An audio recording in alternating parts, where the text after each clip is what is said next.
Hello, and welcome to the seventh issue of the Open World Gamedev newsletter. It's been a while since the last time. I think it was in July, and it's just been a bunch of things happening. I got a new computer, and the new computer, I couldn't get the newsletter to build, and then I think I got sick, and we got a baby, and then I got sick again, and we bought a house and things. So I think there might be a bit of a delay until the next issue as well, probably until the next year, but we'll see. I'll just do it when I feel like it, and I think in a few months will be a good time because we have things going on right now. And if you've seen this kind of video before, you might be surprised that the video length here under is is a bit longer than usual, and that is because I'm interviewing the author of the book that I am reviewing today, and so I'm really excited about that, and that's going to happen in a while for me. So the book that I'm reviewing is called The Forbidden North. Gods of the Forbidden North, Volume 1. So this is Volume 1 of what I think is going to be 3 different volumes. And you can see this one is it's pretty chunky, pretty big. It's a solid piece of work. And I think the moment that I opened it, I kickstarted it, I think maybe 2 years ago. And I got it in the mail last week. And I think instantly just felt like some books, some games feels just like just like a product. It's just there to sell, and this feels like a real work of there's a lot of love put into this product. You can just feel it. Because it's just so well made, and it's really nice to have been reading it for this past week. I haven't read all of it because it's really big and I don't have that much time, but I have skimmed and read parts of it here and there, and I really like what it is. And you might think, well, what is it, and what does it have to do with open world game development? And it's a campaign setting, I think you could call it, for a tabletop RPG. And the thing about it is that it is very similar to a lot of computer, at least from what I can tell, it's quite similar to what you might find in a typical computer open world RPG. You have a starting quest where you arrive at this Forbidden North, which is sort of like a peninsula or large region of the world, towards the polar region. So it's really, really cold. It's dark and windy, and there's lots of like survival mechanics and things like that. And after you do the first initial quests, you're free to just roam it however you want. And then there are some additional quests, maybe not quests, but more like story locations where it like brings the story forward in some sense. But I think maybe even those you're free to take in a little bit, the order that you want, which is pretty cool. I think the writing is really nice. The layout, the art is great. It's just a joy to wander through. I'll put some up on the screen here. The first chapter is basically like just a history of the world up until now, it starts like 40,000 years ago with like a giant planets and stuff, and then that ends up. Well, I won't spoil it, but it's pretty cool. And then there's one chapter about like what it is to live on this part of the world, which languages are there, and which cultures you might find. There's 2 major cultures, and it really details like what do they value, how do they act, what are their sort of religions or things like that. So if you were to play as one of these, a character of these cultures, you'd get a lot of like inspiration, right? So that's really nice, I think. There's one chapter about the main city at the southern end of the you know lands. And then there's one chapter about basically the whole wilderness, the mechanics and the just the all of the locations in the wilderness. So there's like mechanics for climate, like how cold is it during the summer compared to during the winter? How does that affect the characters? There's like 15 or 16 different types of areas. So even though it's like a really snowy region, kind of like Skyrim-like or Alaska-like, I think it's compared to in the book. There's a lot of variations within those. So for example, there's the Arctic boundary ridges, the boreal plains, endless taiga, glacial ice fields. So it's not just like forest biome, mountain biome, swamp biome, right? It's a lot of variety even within this sort of constrained setting, which is really cool. And for each of these, there are rules like how difficult is it to hunt, or what type of creatures might you find if you just wander around there. I wanted to read one part that I thought was a little bit funny. Because I kind of compare to when I play Skyrim. There's these Draugrs, right? Or Draugrs, however you pronounce it. And in Skyrim, I just like, okay, they are like zombies living underground for some reason, whatever. I just shoot them with my bow, and it's a lot of fun. But I don't really know or care really what they are. Maybe I'm alone in that, but I think maybe a lot of people are. But then there's an entry for Draugrs, like how they work and what they are in this setting, that I quite liked. So I'll just read it. Draugr. Emaciated, bluish-gray skinned undead. The Draugr are created when a chaotic humanoid is buried alive in a freezing burrow or cairn and subsequently cursed by necromantic devices. These victims are held in a slow decaying stasis, and when their bodies finally perish, a wicked nether spirit arrives to inhabit the corpse. This evil spirit is drawn to dwell in the rotting body due to the lingering fear and hate that filled its departed owner in the final throes of death. The nether spirit relishes and basks in the remnant of these urgings and tries to create more of them by stalking and murdering anyone who invades the barrow. First by using its blue vapored breath to freeze a victim, and then by drawing close and slowly killing him.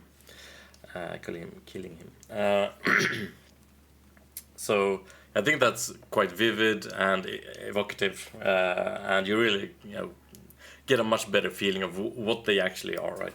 And after there's some more text, and then there's like 5 or 6 different versions of what a Draugr can be. So there's like a Draugr Eyesworn, the Knife Hurler, Sharpshooter, and a few more. I'm not going to spoil anything. So yeah, I really like that. Yeah, I just feel like it's really cool to have a setting like this that you can play and see what it is to play an open world game in a tabletop setting rather than on a computer setting, because I think then you can compare and you can learn between the two. So yeah, I think it's super cool. I like the whole chapter about the main city is really good as well. Has like the demographics and a lot of like major NPCs and the different areas of the cities and who lives where and so on. It's great. I can really recommend it if if this at all sounds like anything is up your alley, uh, try it out.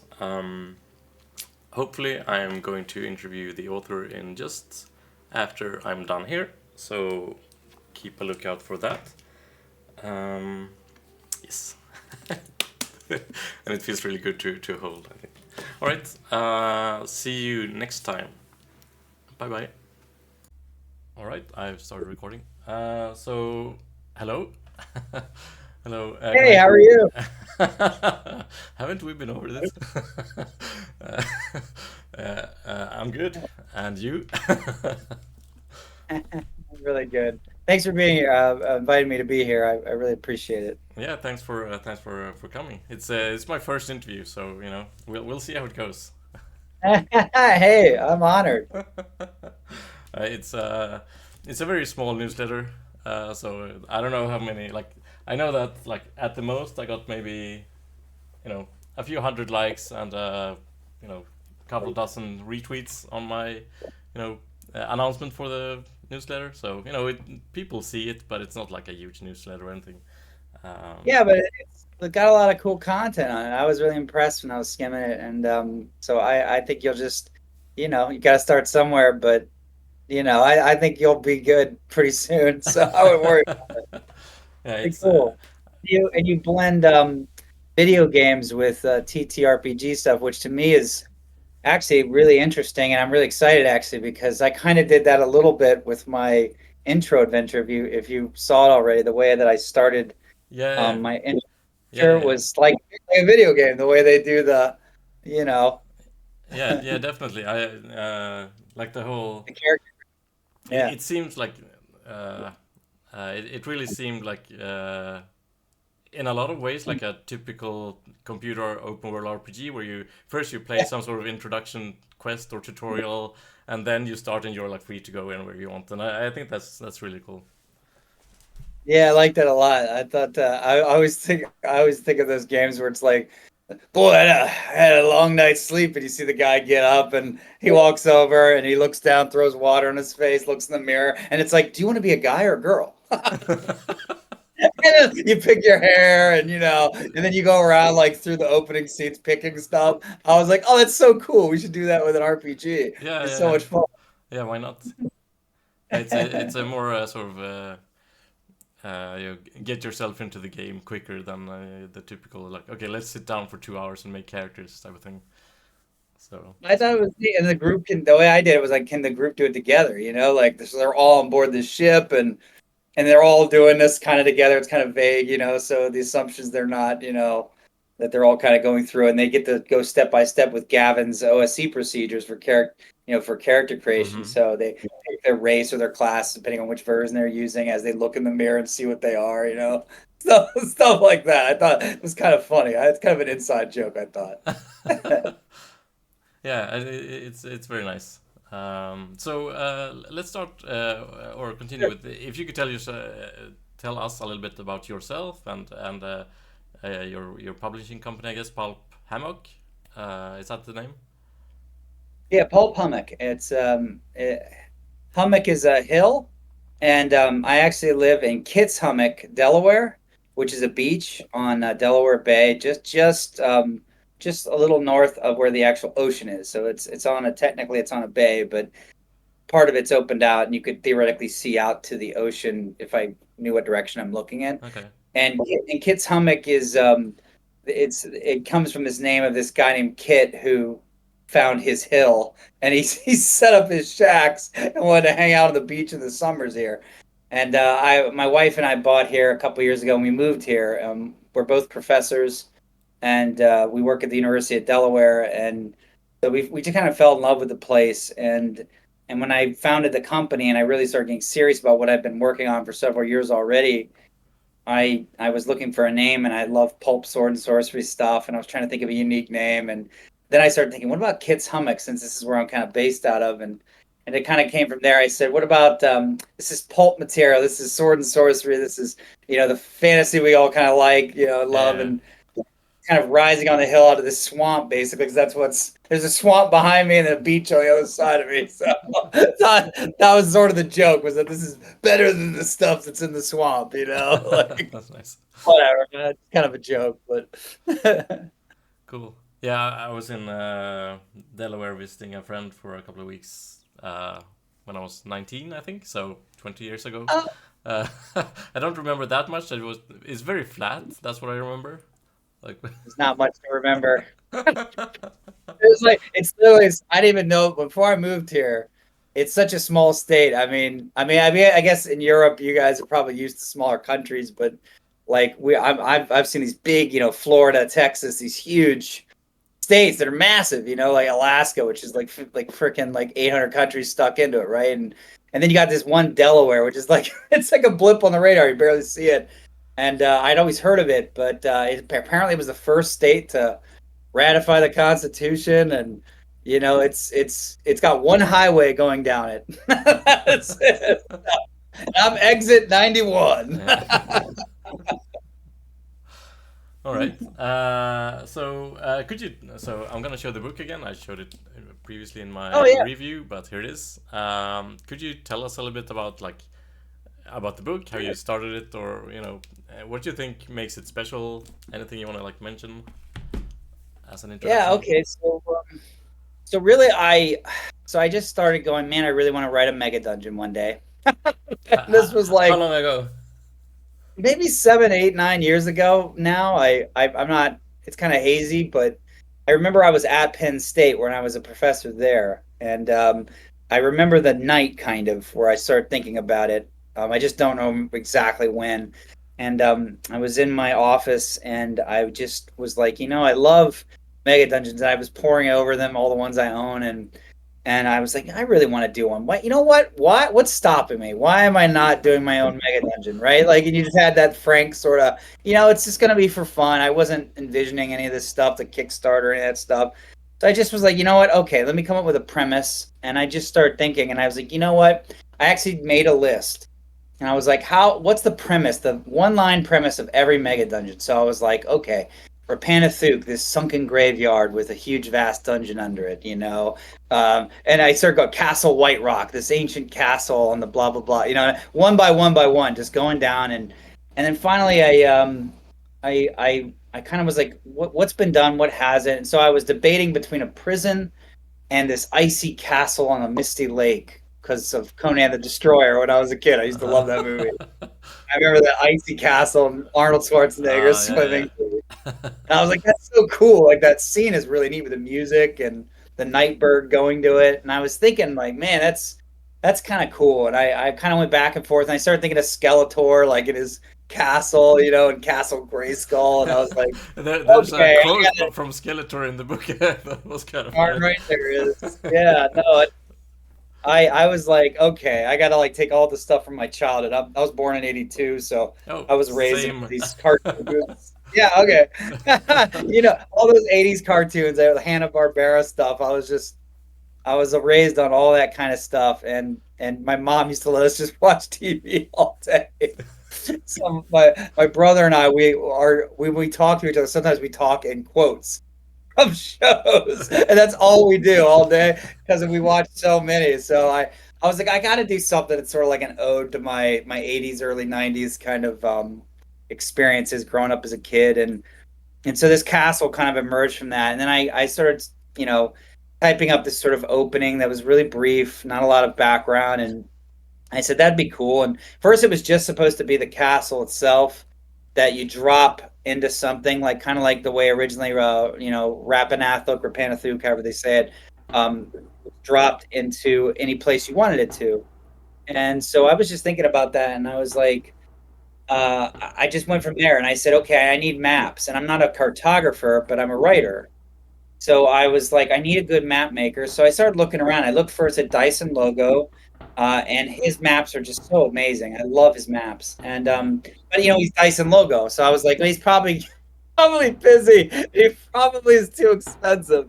And so then I was like, well, what am I gonna do? I gotta, either I have to do these by hand, and they're gonna suck, and then try to get someone to make them look better, or I could just find somebody else. So I kind of started looking, and I found this guy. named Billy, and Billy, um, uh, Billy Longino, he was he was basically like sort of I guess a disciple of Dyson. Like there's a cut like two or three of them Hmm. that sort of got into it themselves by being inspired by Dyson's work, and their work is just as good. It's really really impressive map making skills. And I kind of looked into Billy, found his sort of stumbled his website, started looking at his maps, and he was more like me, kind of getting off the ground. And he had been in some products, but like he was still kind of making a name for himself. Hmm. And I found out that he also was a creative writer like me. And, we actually had a lot in common. And I was like, okay, well, this guy, maybe this is the guy. Let me reach out to him. And he was like, he got back to me really quick, and he loved the idea. And I started to kind of like, we had this long email chain back and forth where I would send him ideas for what I was thinking and kind of paint him the vision. And then he would come back with a map draft, and we just went back and forth, and literally like like 30, 40 maps of this over years. And we were just doing this, and this is way before the Kickstarter, way before any of that stuff. And I didn't even think I would ever do a Kickstarter or any of that stuff. I was just doing this out of my on my side, for pleasure. Hmm. And basically, that's what I did. I just worked on it for many years, just kind of whenever I could. I wasn't in a hurry. I didn't have any self deadlines or even a schedule. I was just when I felt like it. Usually late at night when I was, bored and pouring through D&D books, Yeah. so or playing video games, like. And really, like over time, it just got to be bigger and bigger and bigger. And then one day, I had put it away for a while, and I came back to it, like, and I started reading it, and I was like, man, this is really good. And I'd just been reading products, and I was like, it's just as good or better than some of these. And I was Uh-huh. like, maybe I should really get more serious about this. And so I sat down and I started going, like, the artwork is expensive, and I had just lost a job. I'd been had been sort of laid off from a job, and my salary got cut in half, and I was funding everything out of my own pocket, and I was fine. But now it was a little tighter, so I was like, okay, I need to figure out financing because how am I going to finish this? Hmm. Now, the artwork's going to be expensive. Otherwise it's going to be just maps, and I didn't really want that. So I looked into Kickstarter, and that's sort of what happened. Literally about 120 days before I launched the campaign, I started doing research on it. About 90 days before I launched the campaign, it was like 89, 90 days beforehand, and I had no social media presence or anything. I just learned the formula for a successful Kickstarter campaign, said, okay, here's what I got to do. And then I knew what, as a guy who teaches rhetoric, the art of persuasion, I knew that I knew that I had to identify my target audience, which Aristotle came up with all of that stuff about how to appeal to a specific audience and how to persuade them and whether there's a chance to persuade them. Also, the stuff's boring, but basically, like a lot of modern day marketing and such was born out of that. Hmm. And they businessified it and got it sharper to make money. But basically, that's where it came from. So I really wasn't a businessman, but I knew how to persuade people and how to paint visions. And I was a nonprofit director, so I had a lot of experience with fundraising and painting visions of what we were doing in this nonprofit to help change the world, that kind of stuff. Hmm. And so I was like, let me kind of combine all that. And Kickstarter truly is a platform for artistic fundraising. That's really what it is. Yeah. And I was like, well, if you think about that for a second, and I was like, all these things kind of come together. So I said, well, who's my target audience? I love OSR stuff, so I kind of identified my target audience. I found their groups on Facebook, and I took the maps that I'd already bought and some of the artwork that I'd already bought, and I just used it to sell the product, and I got this huge response, and it was I was blown away. I didn't think I would hit 10,000 bucks, which was my target, Hmm. and I ended up hitting almost 35. And I was I was like, whoa! I was more surprised by that by anyone else. So it just it took off. So I was like, okay, well, there's your sign, right? You got to Uh-huh. kind of finish through. And so I had to kind of scramble to develop a real legitimate production schedule. My wife, Dr. Grogan, helped me do that because she's very organized, and I'm the creative, she's the scholar. So she kept me on track, and It's a good she combination. told Yeah, no, I definitely was very appreciative. I couldn't have done it without her, to be blunt. And she was a great editor too. She's not a gamer, but she's a great so I actually preferred that because then she could, if she didn't understand it, I didn't explain it right, you know. Hmm. So it basically worked out great where I was and there were a couple of points during the development where I wanted to do this, but then I decided to do that, and but it all came together, and I was really happy with the when the book was this past summer when I was finishing it up and truly going through final revisions. I remember sitting back going, I did it. I made a 240,000 word book. And actually, it's a lot more because I have a lot more written. It's just, in a different state. But Hmm.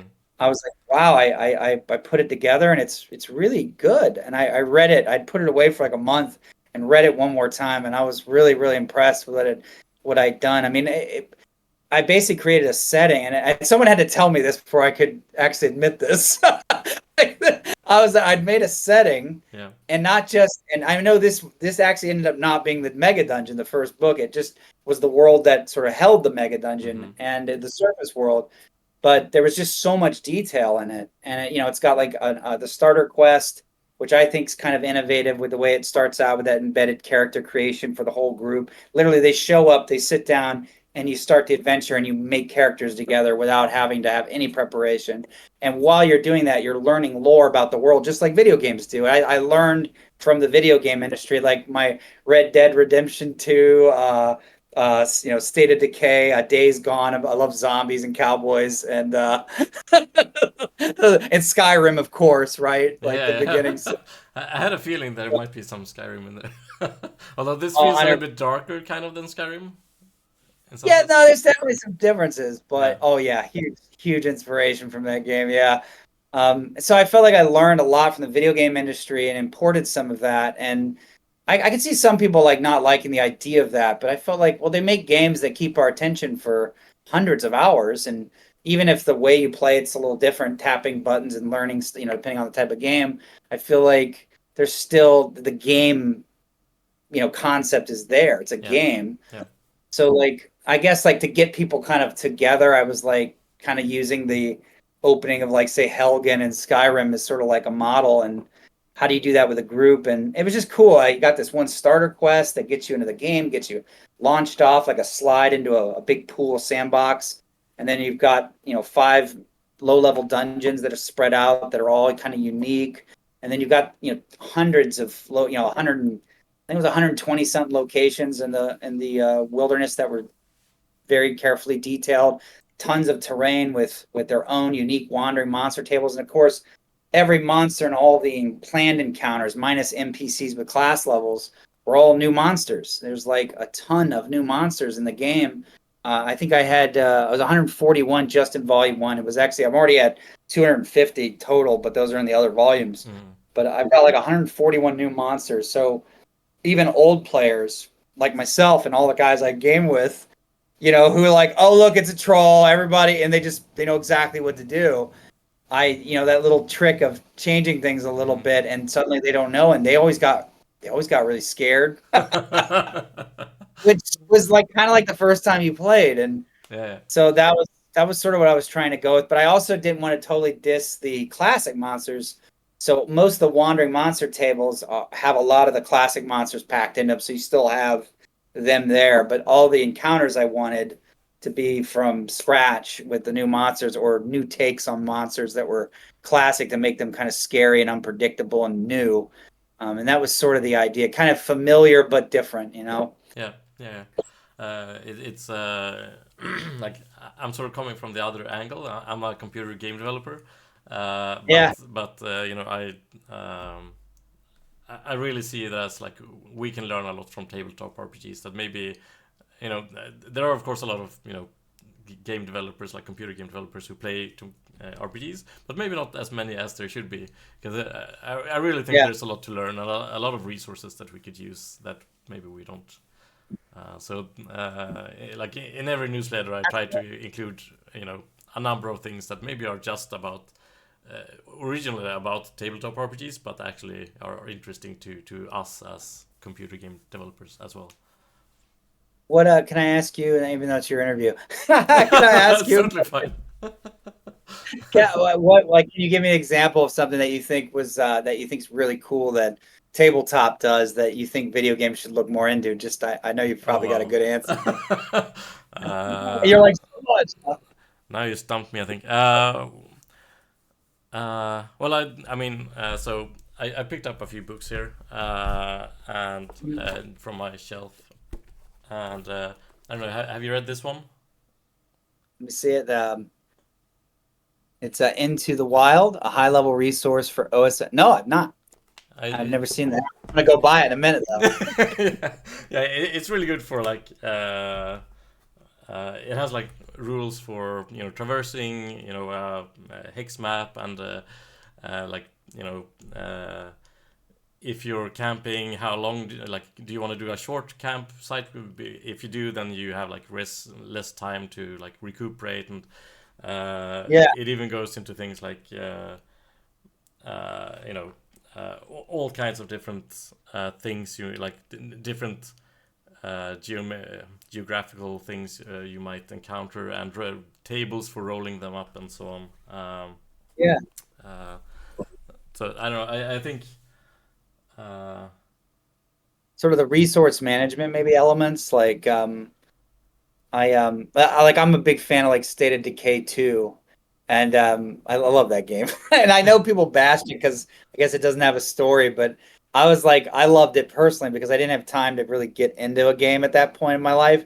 I all I could do was just pick up and just do something. So one of the things I liked about it was that you could just kind of dive in without any, walk away for 2 months and come right back, and there was nothing you needed to, and there was all the resource management of like, managing each of the Sims like characters, their moods, and then at the yeah, same time keep their morale up, and at the same time get all the resource, the ammo, fix the bat, whatever, gas up the car.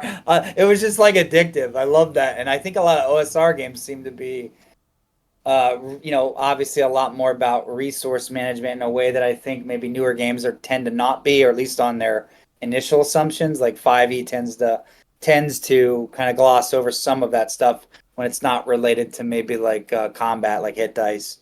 I don't know if you have a thought on any of that, but well, I think one thing that I like about OSR, like the OSR sort of philosophy is uh, how you are supposed to play uh, sort of I don't know how to describe it, but like uh, it's not really about playing the rules or exactly what's written down. It's more about okay, what makes sense. Like it's not right, like you have to ask the GM like, can I do this thing? No, you don't have this specific ability.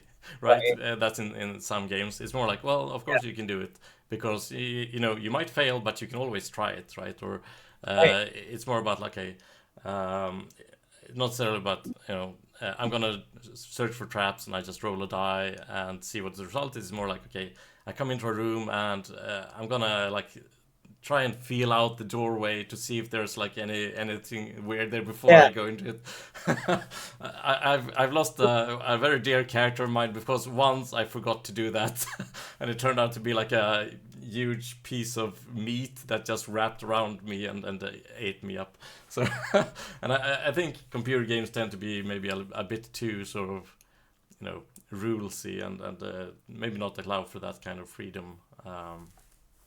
And it's hard to do, of course, but I think maybe we could Right. strive towards that a little bit. It's less about what's on your sheet, more about what's in your imagination, Yeah, and right? It's also more about like what should be possible rather than what's possible, like what the book says is possible, right? Um, yeah. Technically the rule says, but you're like in real life. yeah, I mean, in this situation, I should really be able to do this, right? And like in computer games and in some RPGs, you're like, well, that's what the rule says, so that's what we're going to do. But in OSR, it's a little bit more like, okay, it would make sense to be able to do this, so do it, right? So that's I quite like that part. Yeah, it's interesting. Like if you think back, I think maybe I mean I was born in '82, so I wasn't there at the beginning of the hobby, but like I jumped in around 2E, I guess was the '89 was the edition, the first edition of AD&D second edition. The original cover with the wizard and the guy like the horseback. Anyway, I kind of felt like when I got a little older and really understood more of the roots of the hobby and where it came from, it seemed like it started out in that more vague, like less defined rules and more open imagination. Seemed to move into a more and more complicated game till it got to like third, fourth edition. Then there seemed to be like a pullback a little bit to fifth, which seems to be a little bit less than fourth and Hmm. third. But then there's been this reaction, generally speaking, since about third edition on, right, where people seem to be fleeing to the OSR where they want that original, I guess, I don't know, magic, if you will, that openness, the freedom, the creativity, the can I do this and not be not be so limited by rules. And I find that you hear these stories nowadays where in the last few years where I've been on social media where some fifth edition player tries an OSR game, Swords and Wizardry, old school essentials, and they're blown away by what they can do now. And at first they're kind of like, well, where does it say I can do this on my sheet? And then they suddenly like go, well, wait a minute. When it clicks, the light bulb goes off. They're like, oh, I can go anywhere. The reading rainbow, you know, and it's kind of Yeah. always fun to see that. So it's kind of interesting to see that move because everyone went real complex, and they seem to be going back to this not as complex. I'm curious, like, will they react again and get like more complex in 10 years? But I don't know. Yeah. It's kind of I interesting. think uh, there's a little bit of an appeal to both. Like I play or have played a little bit of Shadowrun, for example, and that's like a super crunchy rules, right? And Yeah. I like that to some degree, but I also like this more sort of freeform thing Yeah. also. So yeah, When I uh, was when yeah, I was about Shadowrun, yeah. my very first RPG I ever played was Shadowrun second edition. Properly, truly played it. AD&D second edition. I had the books, but I didn't actually get to play them until after I got to play Shadowrun, and so I cut my chops as like one of those little net runners, they can plug into The the yeah, yeah. yeah. Yeah, and I had a shotgun. It was I remember my first game. I jumped out of a window and broke my leg, and then shot somebody with a shotgun. I thought that was so cool. Yeah, I mean, Shadowrun is it has a lot of faults, but it also like it's a super cool game, I think. Yeah. All right, let's talk about the future for your game. Where's it heading? Into the underworld. No, well, yeah, originally I was going to do one book, but it got too big, obviously, as you saw in the Kickstarter updaters. And I knew I was like, there's no way I can do a book that big. I'm going to have to break it up. And then that, of course, made me realize I could add more content because I could spread it out over 3 volumes. Originally, it was 2 volumes. And then I started to realize I need a third volume, really, with the amount of content that I'm now working with. So I decide how am I, what order am I going to do it? And I was like, well, let's start with where they land on, and it's going to, they bring you literally an arrival on the ship, right? Hmm. You land in the city. So let's make the surface in the wilderness sort of the first, and the castle's all the way at the far end of the map, so to speak, right in the distance. So let's do all that. But then on the way, we're going to have all these tunnels going down to like a flipped sort of inverse wilderness in the underworld, the underdark, Hmm. and you can't being called the underdark, Yeah. but for IP reasons, I think I saw one product do it, but I guess they got away with it. But Oh, I haven't thought, is that cover under the old yeah, I license? don't know, yeah, I don't know. Okay. I was like, let's just call it underworld. So, and then there was this guy named Philotomy something. I'm blanking on his name. He was a big OSR blogger.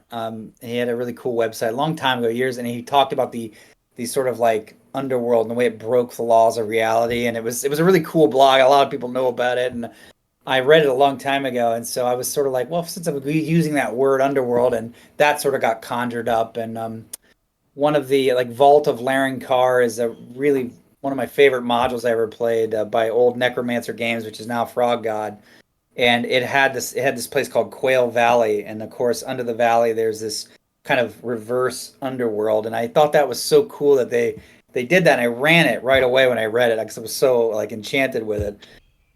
And excuse me, my players just they loved that adventure. They would rave about it, and I loved running it, and I loved that they could go anywhere, kind of like the open world sandbox Hmm. kind of feel.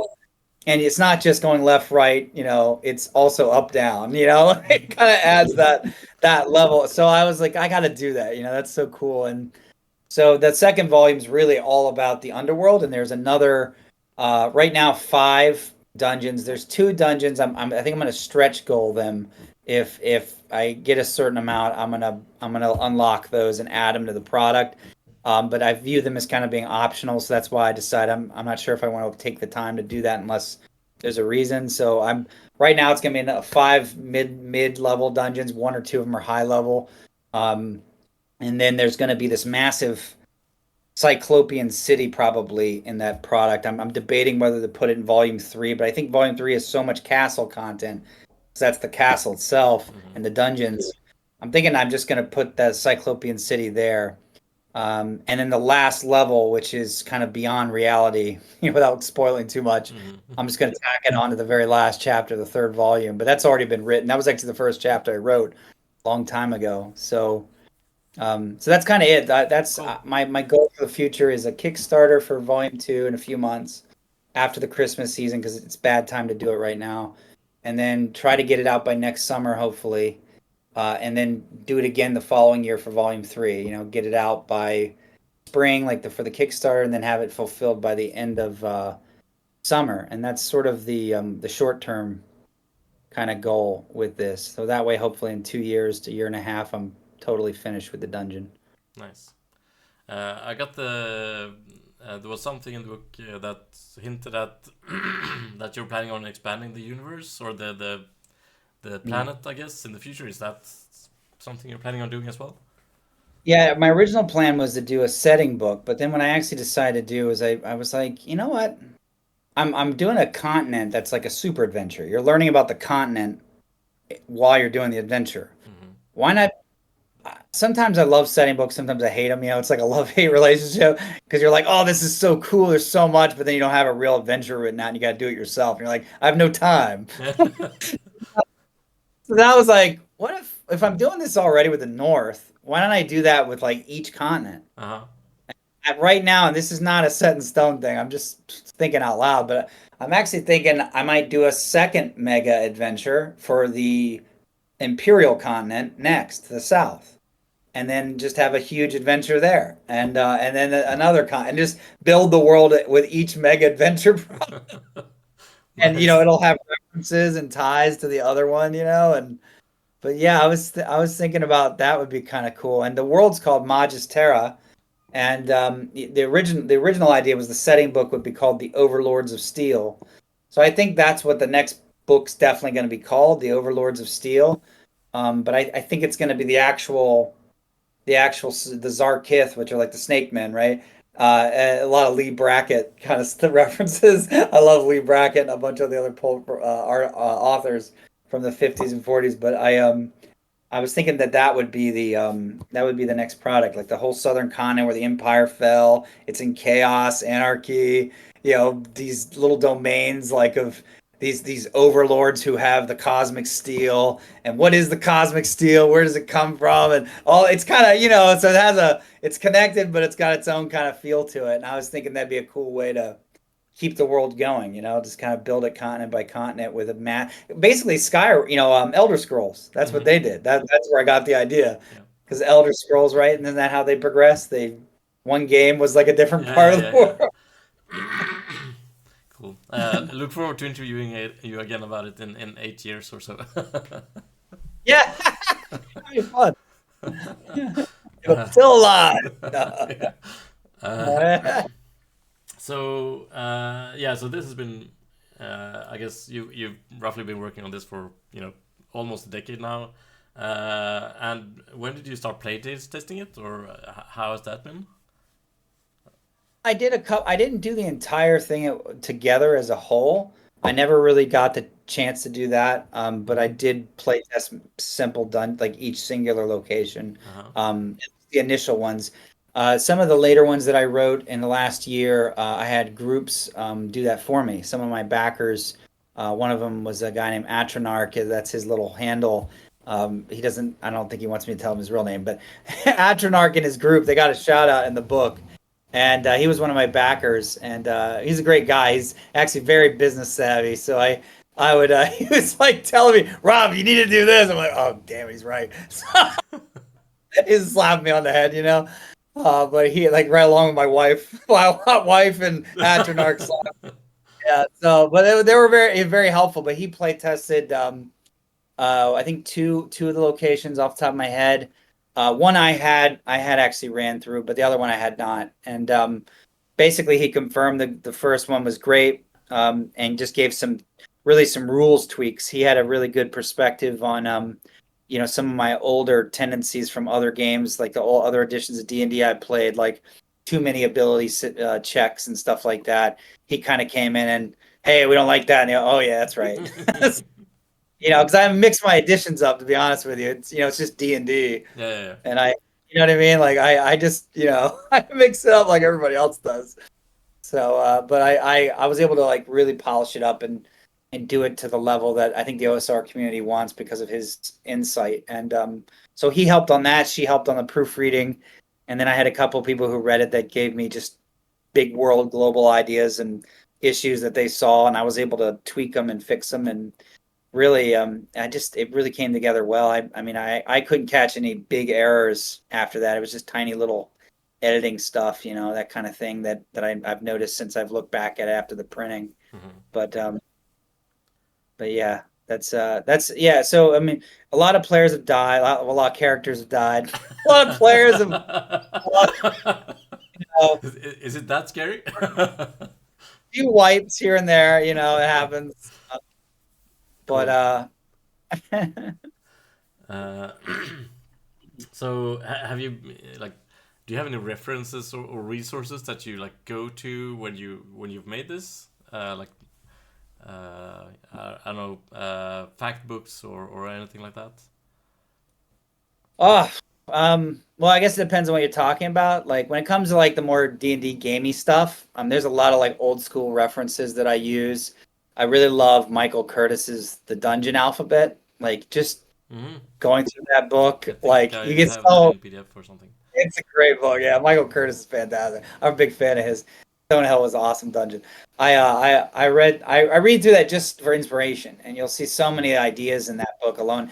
There's another guy, and off the top of my head, honestly, I don't know his name, so I want to give him credit, but I have a document. So one of these old school guys made this massive like just free PDF. Maybe I can pull it up.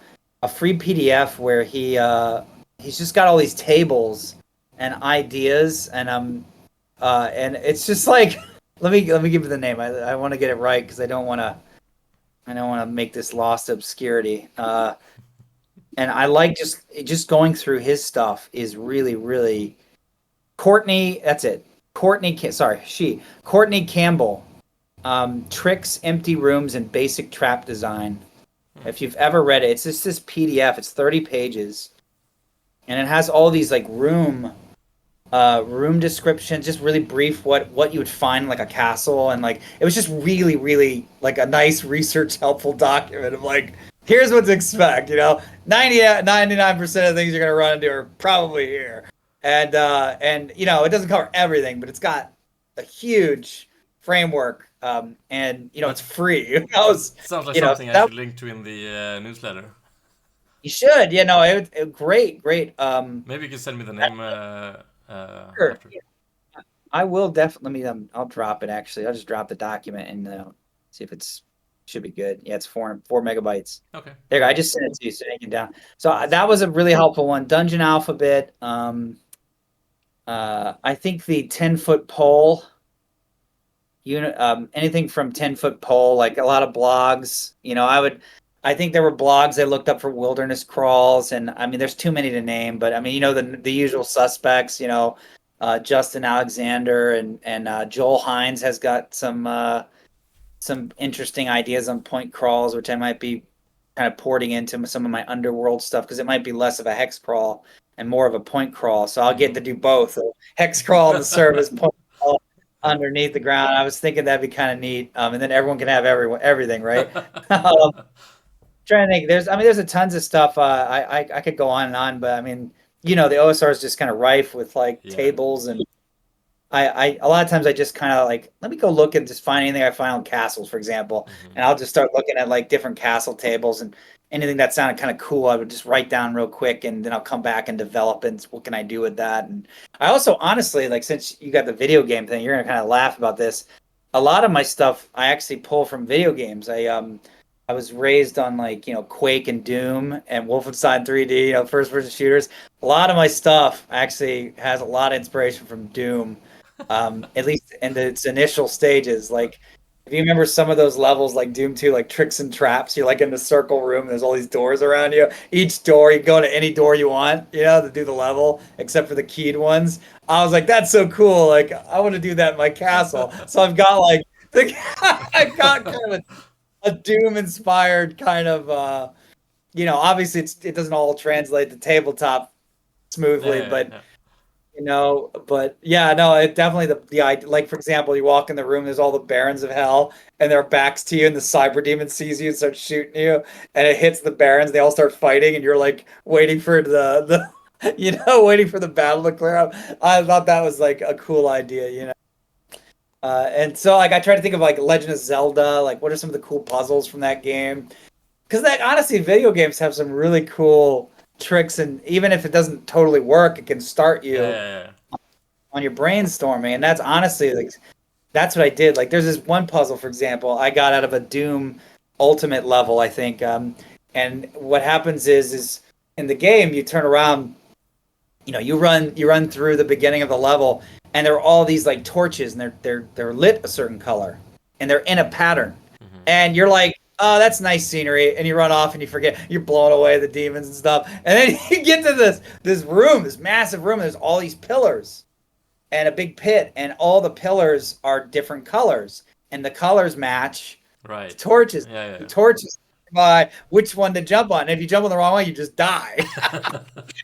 I spent 40 minutes trying to figure that out until I figured it out. And I had to start the level over, and then I was like, wait a minute, those torches. I remember thinking that was funny. And I was like, hey, I gotta throw something like that in there, but not quite the way they did it. A little bit chance of a survival, if you screw up. So like I played with that. That's in like the last chapter, the Vartoriak chapter. In the first book, there's that puzzle. You'll see it, definitely inspired by that level. That's cool. So so I think that's a great place to pull. Video games have great ideas in them, and I think that's a good way to kind of inspire the tabletop. Yeah, But yeah, yeah, definitely. Uh, so let's see.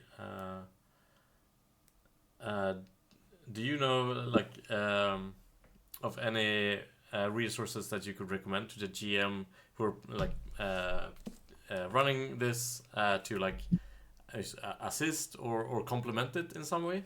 Anything you could recommend for that? um, well, I mean, Old School Essentials itself, I Hmm. think, has a great getting used to your dungeon procedures. I mean, just obviously that's important, and getting used to the idea of proceduralism. I really love proceduralism in general. The idea of like, okay, I think of it like game modes. And when I had actually flirted with the idea of writing my own tabletop game, until I saw how many were coming out, and I was like, okay, never mind. I'm just gonna do adventures. But I thought of it like, can we do game modes? And like think of like each like remember that old game ActRaiser, like a long time ago, ActRaiser, and Oh it's yeah. like you start out and you're playing this little angel who flies around, and you're like building the like civilization, clearing the monsters.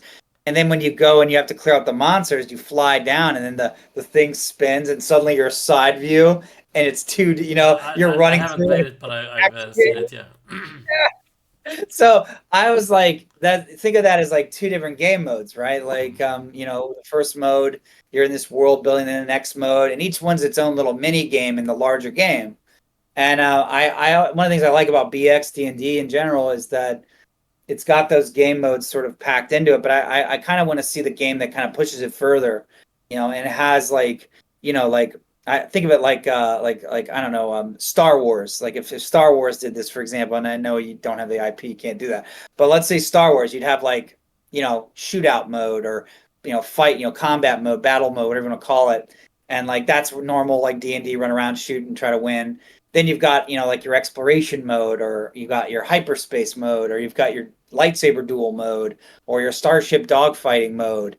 and each of those modes have their own set of procedures and rules.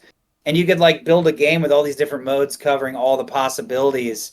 And I kind of think that'd be really neat. And it was funny, a couple weeks ago, I had this mode idea in my head for a long time, and I finally had cracked open Pathfinder Second Edition, and they've got like the name modes. I'm like, everybody's thinking the same thing. It's so maybe they already kind of covered it. I didn't get to finish the book, but yeah, yet I want to read it all, but I see what they did with it. But I'm like, yes, I'm like, that's exactly, I love that. So for me, like the procedures, I guess, to kind of get back to your original question, procedures, knowing your procedures because they run the game and trust the procedure.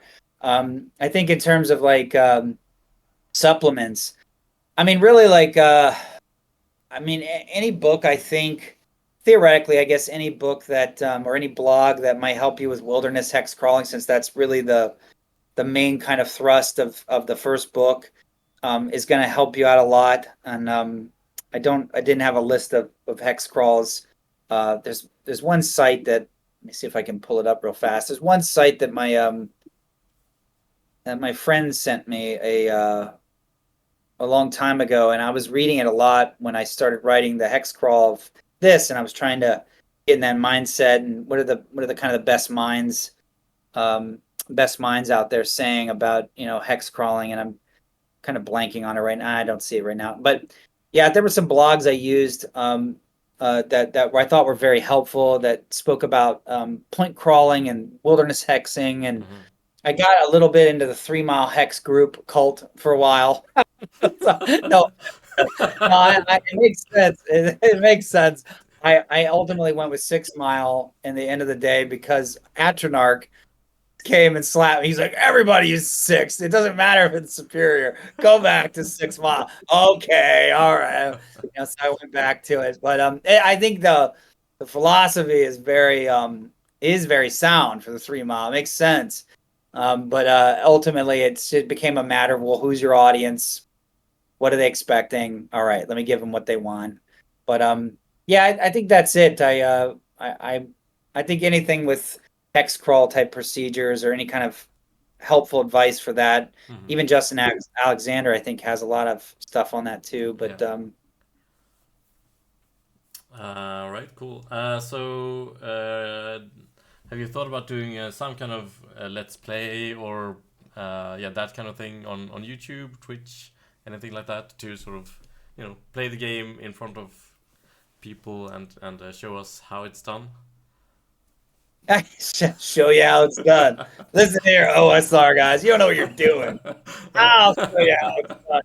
Yeah, no, no, they probably tell me what I'm doing wrong, but which might be useful. But I turned around and I thought about that actually. I started running another I hadn't ran a game in like a year and a half because the book was and my job was taking up so much time.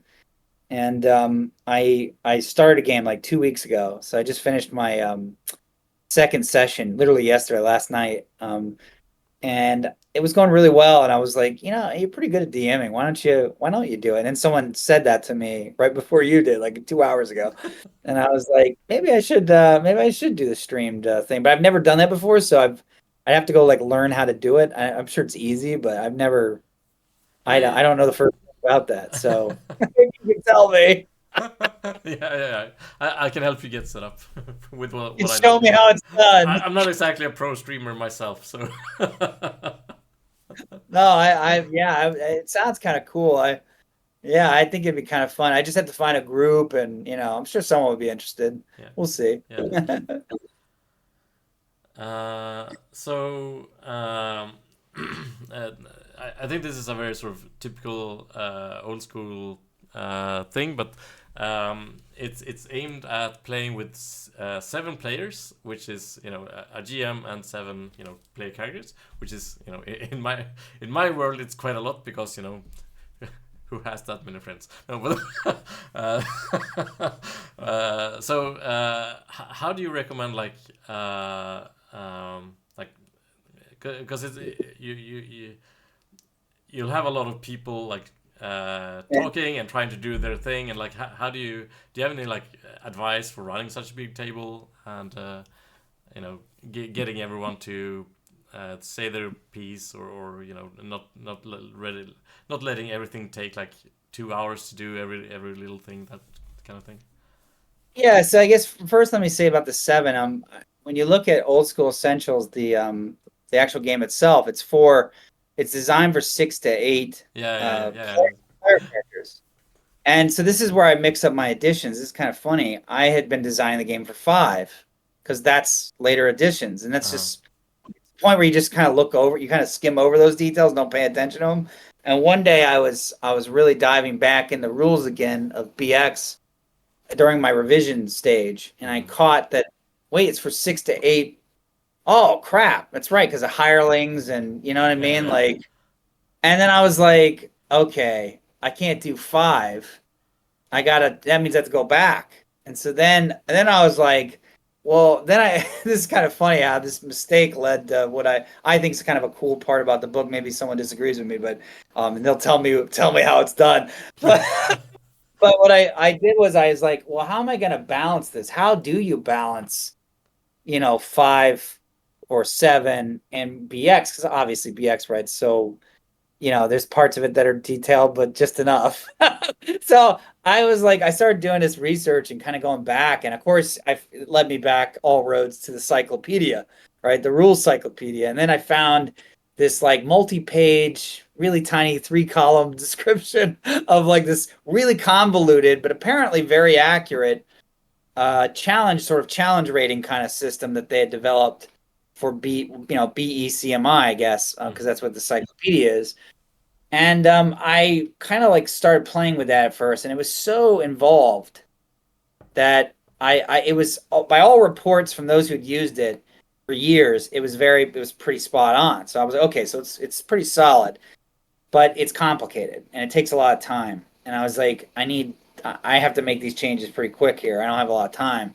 So I was like, can I dumb this down and maybe it loses accuracy, but it'll at least be kind of in the realm of what this old system did. Mm-hmm. And that's better than what's there now, which is usually nothing. So I said, all right. So that's what I did, and I ended up having to come up with what's in the book now. The presented system is my sort of tightened, streamlined, simpler, probably less accurate, almost certainly, version of that original cyclopedia system. So, and then I just had to redesign all the dungeons for 7 characters using it. So I had to make some final adjustments to all of the encounters of the entire book, which took like 2 weeks. It was a lot of work. Um, and so then when I went and I did that, so that's the first thing I just want to say is about the design, about that, and the 7 characters. Yeah. So, and that kind of leads you to the next question: is what if you don't have that many because the typical group doesn't? Well, and this comes to like extra player characters or hirelings, Okay. and Yeah. that's Yeah. right. And so if you only have 4 buddies, then all of them should make 2 characters, right? Like unless someone doesn't want to run, and then that person can just have one, and I guess that's one way to do it. Yeah, I mean that's sort of how we've been doing it in the OSR group that I've been playing. Is we started with just one character each, but then we over time just added more and more characters, and occasionally you'll take 2 characters with you, and sometimes maybe even 3, and sometimes one is really injured, so they have to go back and just heal Yeah, for a few game weeks, and then other characters will have to be made and come on. So yeah, okay, yeah, that makes sense. get the whole village involved. Yeah. Yeah, no, and then to go to your second question about how do you manage, excuse me, if you did have that many players, if you did have 7 or 8 or whatever, what I guess it depends on your platform. Like I've been having to play online for the last 5 or 6 years because I moved away from my hometown where all my friends were, Mm. and they still play, but I can only play with them online if they're able to at all.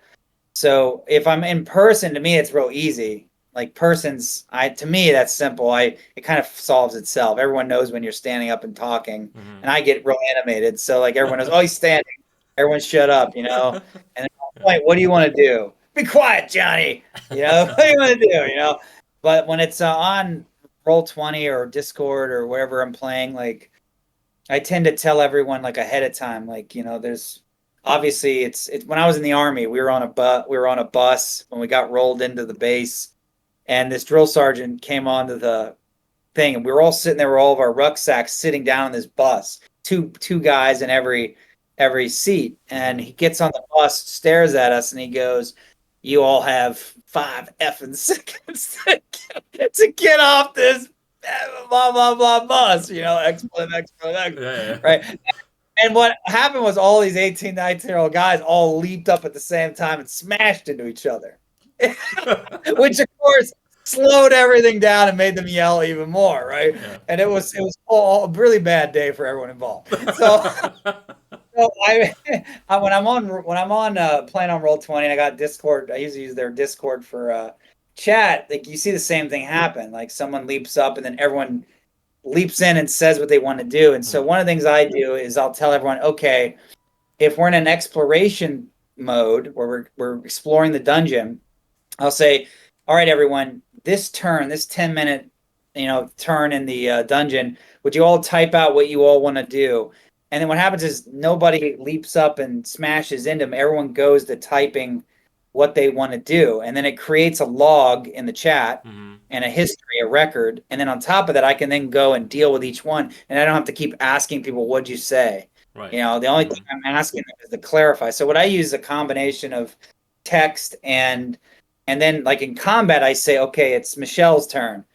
She's one of the players in my game right now. I'm like, Michelle, it's your turn. And then, Johnny goes, whoa, whoa, whoa. I'm like, Johnny, it's not your turn. You got to hold on. Michelle's talking, and Yeah. everyone knows, unless it's absolutely imperative, you got to hold off on your turn or post it in the chat. So that kind of controls some of that. And it's takes a couple sessions to get into a rhythm, it feels like. But Mm-hmm. once you're in the rhythm, it starts going pretty smooth, and usually the players self-police at that point is what I find. So Okay. Yeah, that makes a lot of sense, I think. But yeah. yeah, I think maybe I had one more question that I figure out. Let me see what that was.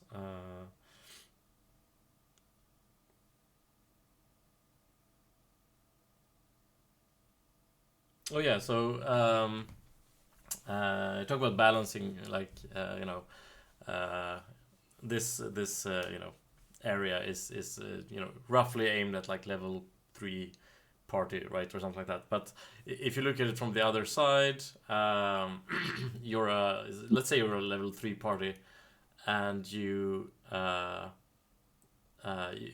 come to like a dungeon or like a tower or a building, like some sort of new area in the game. How would you because one of the like things that makes OSR interesting, I think, is that it's not really necessarily balanced in a way that like uh, you can't really expect to meet something that exactly matches your level ahead of Right. time, right? You could like just stumble into like a level 5 layer without knowing, right? So um, how would you make sure that the players got like a rough feel of this is like a reasonable thing for us to approach, if that makes sense?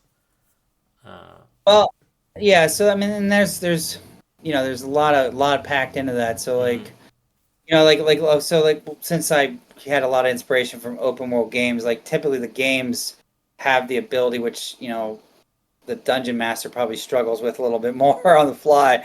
If he struggles with it at all, maybe he chooses not to. And there's definitely different philosophies on that, right? But like in the open world game, right? Like if you're level 2 and you go around, a lot of times everything rises to match your level, right?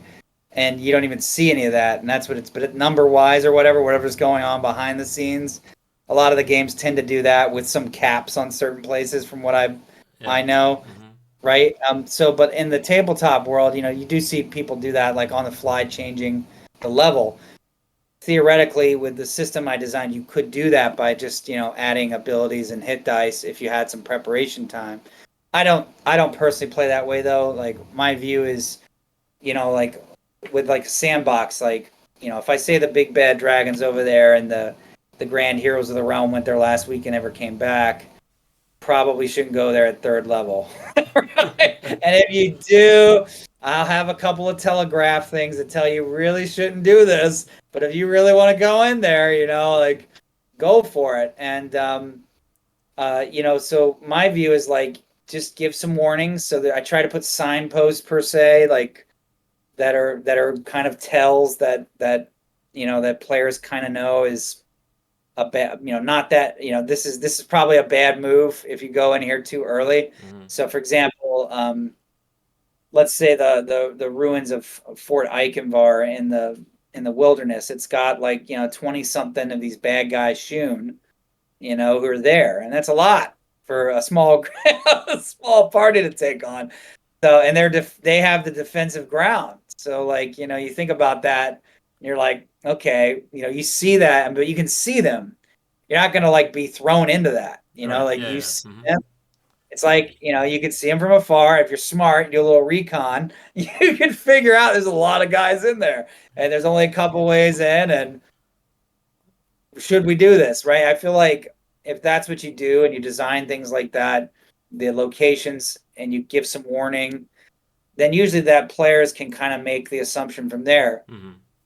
At the same time, like I didn't want to take away, I like it when players could stumble into things that are too high level. Because sometimes that gives really great memorable experiences. Some of my most famous in my own personal table with my friends over the years, some of my most famous moments have been when that's happened. And they weren't supposed to, but they did, and then they won. They pulled off the unlikely victory. I had a group once, and this is like probably the most legendary moment for my table. I was running Rapanathuk, it was Dungeon of Graves, and there was this level that's sort of like a hard level to reach, and the players had, through misfortunes, gotten teleported there, and they were trapped, and they didn't As know they how to do. get out. As they do, right? And so they're like, we're underground. We don't know how many levels down we are. How the hell do we get out of here?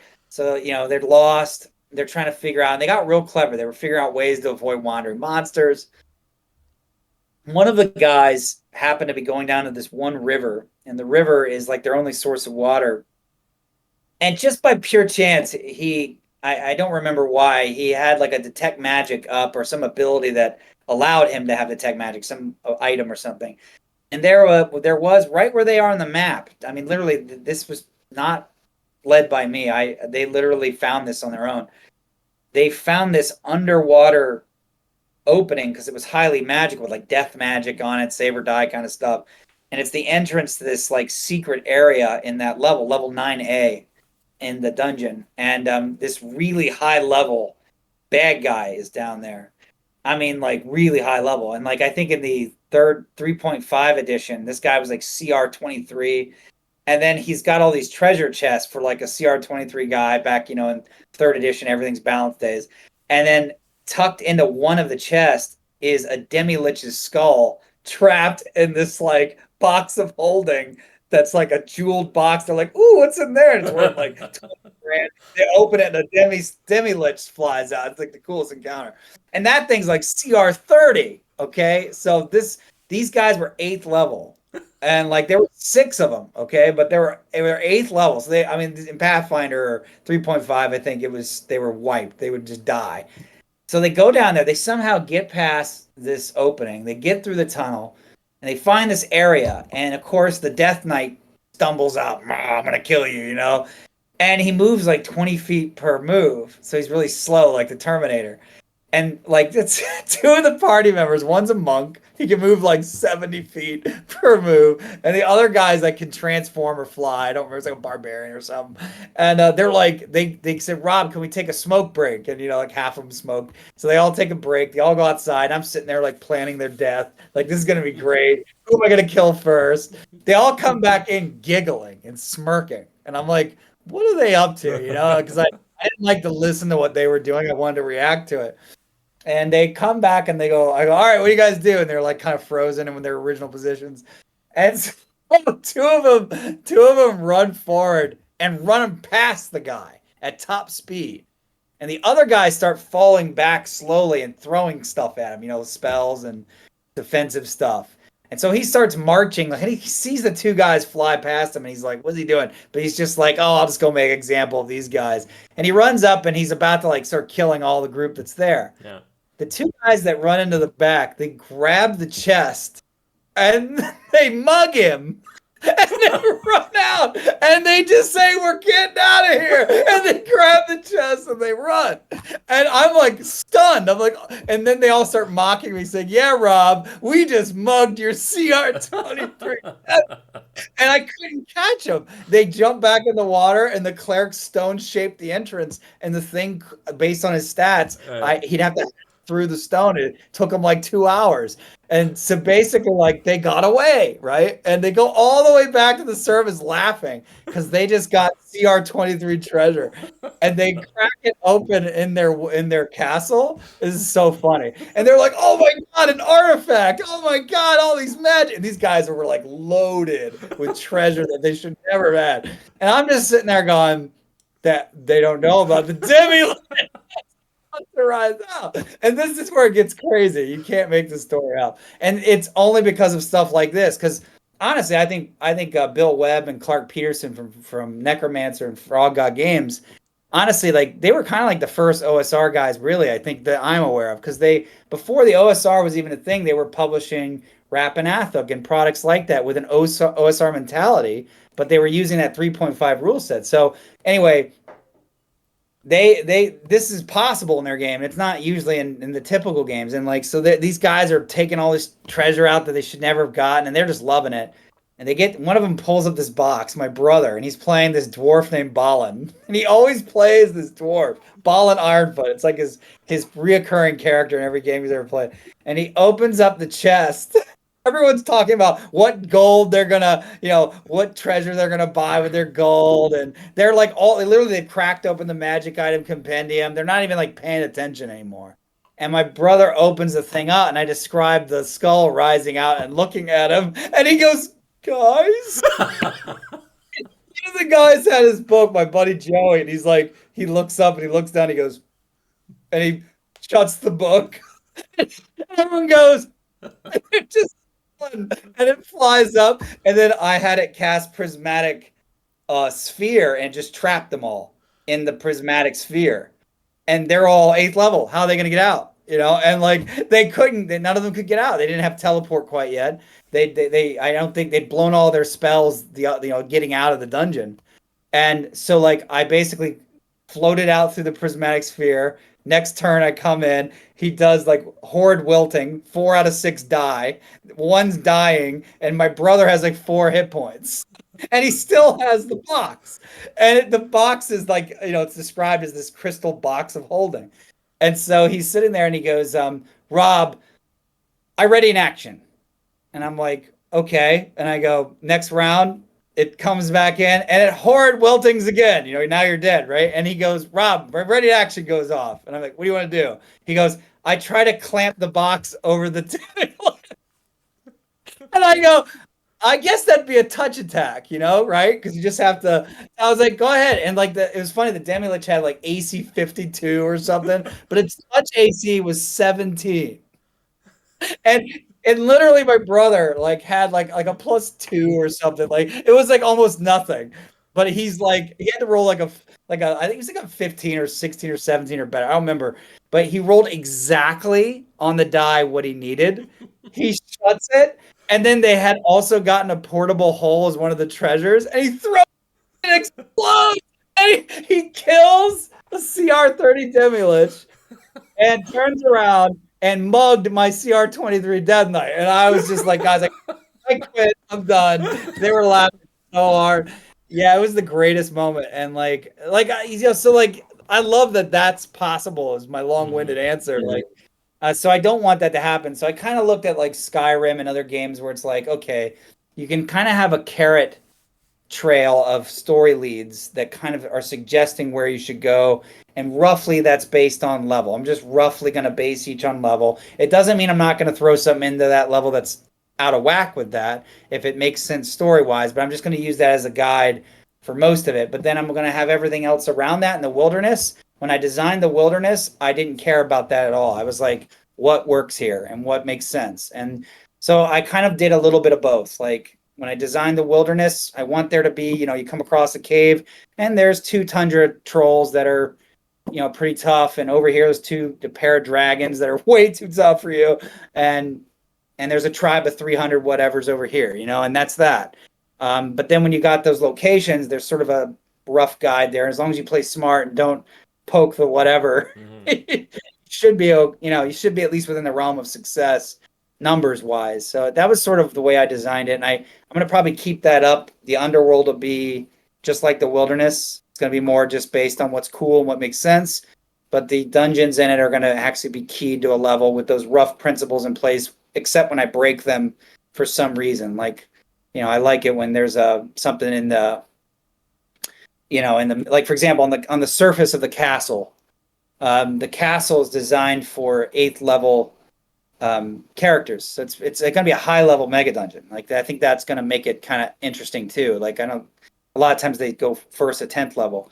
I'm actually designing for eighth to like 12th, eighth to 13th because there's so much experience in that to get levels in that range. So like you can just have all this high level content. So one of the things I did was I've got it where, and there's some warning of this. There's some trowel, some Arctic giants really close to the front gate, and I mean these things will mop up an eighth level party like that. They're too strong for blasters, but they're also big and they can't go down every little tunnel. So the most of the castle's not designed for their size. Hmm. So what happens is if you see them, it's like there's this oh crap moment, but there are some entrances you can run in. One door is really big and a couple doors are really small. And Hint, hint. the player can be Yeah. like, I run to the big one. You're gonna get what's coming to you, You go to the small one, okay. But now you're trapped. The giants are at the gate trying to get you, and they're, now and so now you gotta go through the dungeon to find another way out. So like to me that's fun. So like that's kind of I do that kind of stuff. Like I try to make it where, yeah, inside the corridors, it's roughly for eighth level for this level. But right here where the giants are, the two-headed dragon Gleok, that's a little high level. But you can hide from them in the castle, right? You can go in the castle where there's no traps waiting for you. So anyway, that fun stuff. Yeah. That's great. All right. I think I'm done with my questions. I really enjoyed the interviews. Were a lot of fun talking to you, I think. So, Yeah, it was yeah. really nice. Yeah, I enjoyed meeting you, and thanks for having me on here. I really appreciate it. Yeah. Yeah. I'll hopefully get the newsletter out in a day or two. I just need to fix up the video and add some images and stuff like that. So, it should be Sure. good.